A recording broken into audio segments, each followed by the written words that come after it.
حضرت ابو امامہ رضی اللہ عنہ سے روایت ہے کہ نبی کریم صلی اللہ علیہ وسلم خیبر سے واپس تشریف لائے۔ آپ صلی اللہ علیہ وسلم کے ساتھ 2 غلام تھے۔ حضرت علی رضی اللہ عنہ نے عرض کیا، یا رسول اللہ، ہمیں خدمت کے لیے کوئی خادم دے دیجیے۔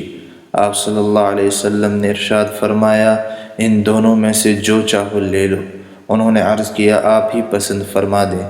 نبی کریم صلی اللہ علیہ وسلم نے ان میں سے ایک کی طرف اشارہ کر کے فرمایا، اس کو لے لو لیکن اس کو مارنا نہیں، کیونکہ خیبر سے واپسی پر میں نے اس کو نماز پڑھتے دیکھا ہے اور مجھے نمازیوں کو مارنے سے منع کیا گیا ہے۔